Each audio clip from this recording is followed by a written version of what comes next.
What do you think about when you look in the fridge? Are you hungry? Most of us, when we feel hungry, go to the fridge and get some food. Our hunger, our physical hunger is satiated because we're blessed enough to have access to food. Did you know that according to Statistics Canada, Nova Scotia's rates of poverty and food insecurity are the highest in Canada? 28.9% of Nova Scotian households are considered food insecure. 28.9%. 7.3% of Nova Scotians experience what Stats Canada labels as severe food shortage, meaning that people go without food on a regular basis because they can't afford it. I don't know about you, but I feel pretty helpless when I stand and comprehend these statistics. I feel helpless to effect the change that is needed to make a sustainable difference. I feel helpless to make a difference.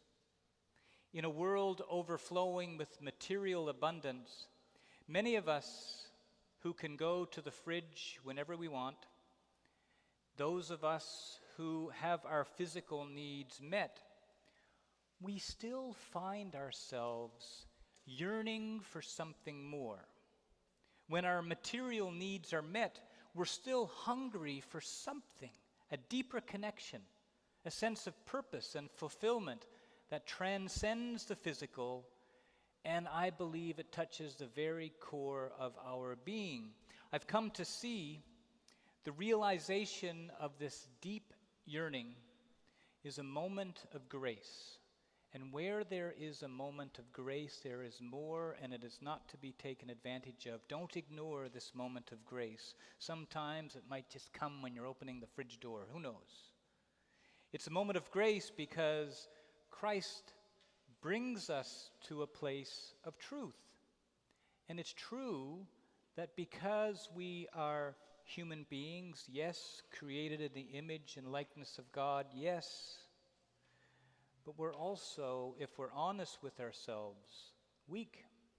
The church calls this a place of spiritual poverty. And it's good to acknowledge our spiritual poverty. It's good to see with our own interior eyes our own poverty, the poverty of the human condition.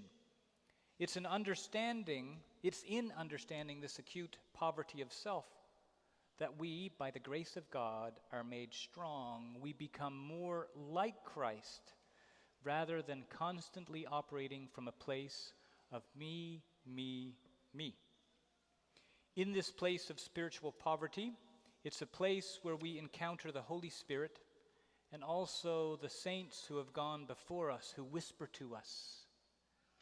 This is what one of them said: if you can't feed 100 people, then feed one.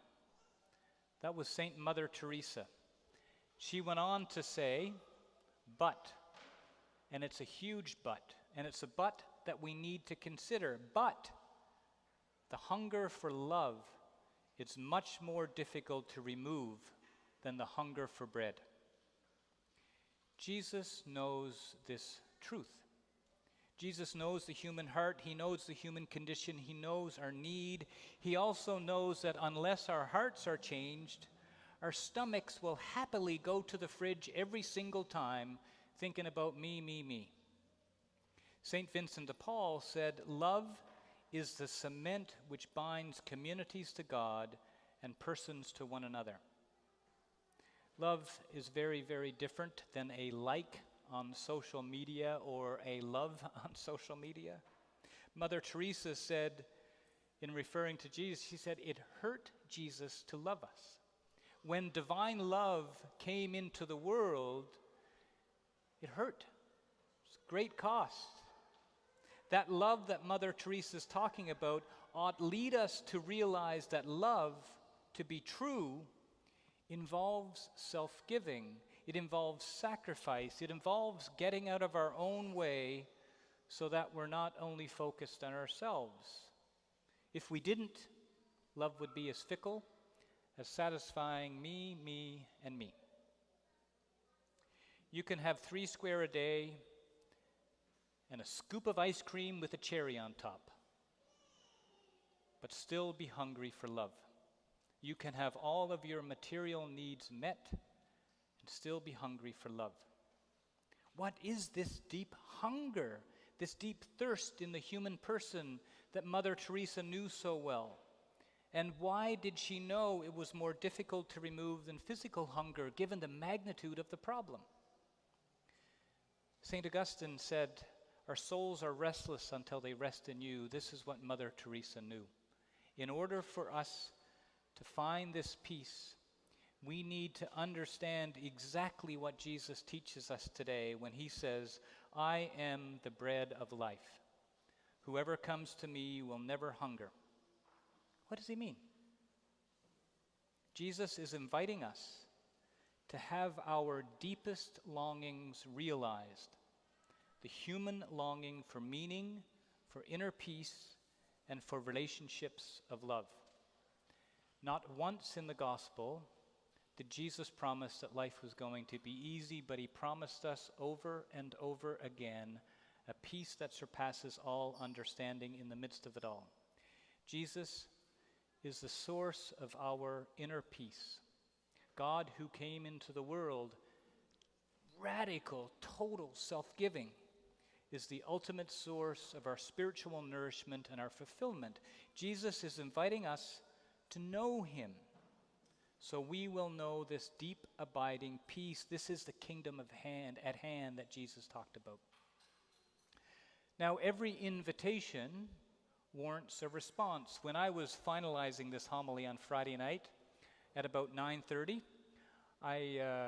maybe it was 9 o'clock, I crawled into bed. I went to bed a little early. I sat at my laptop to rework this homily a little bit, just to think about it. So I was sitting in my bed, wide awake, working on the homily, and a text came in from a friend of mine inviting me out to their backyard for a little backyard fire.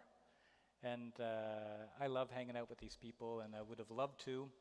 So in that instance, at that invitation to come to their place, I had to respond one way: say yes, say no, or to ignore it. Jesus is inviting us to know him so he can satisfy our deepest needs, and we can respond with a yes and follow that through. We can say no, or we can totally ignore it. Now, I'd like for you to consider saying yes to this offer from Jesus, who is the bread of life. And in so doing, I want to mention this 2 points that I hope will help you on your journey here. The first is, in October, from the 17th to the 20th, the Archdiocese is hosting a Eucharistic Congress. 2 separate sites here in Canada. One is at St. Agnes here in Canada, here in Nova Scotia. One is at St. Agnes, and the other is at St. Mary's Cathedral Basilica downtown. A Eucharistic Congress. A Eucharistic Congress is an opportunity to deepen in what the Church teaches about Jesus being the bread of life and God's plan for us. So to register, you can visit the Archdiocesan website, or you can call the office anytime, and we'll get you pointed in the right direction. The second thing I want you to consider as we consider Jesus as the bread of life. Dear friends, faith is not some abstract idea. Faith is a deeply intimate personal relationship with the source of all love.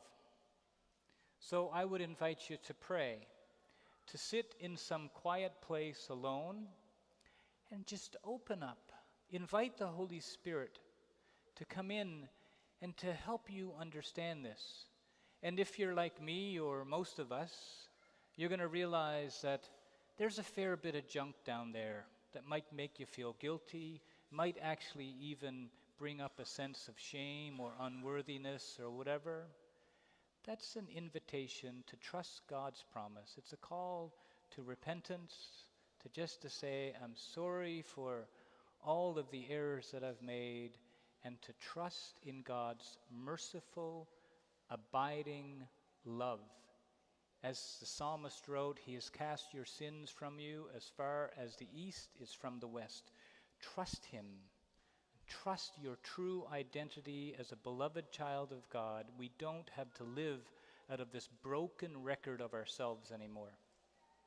Dear friends, we must not become numb to the deepest hunger within us, the hunger for God Himself.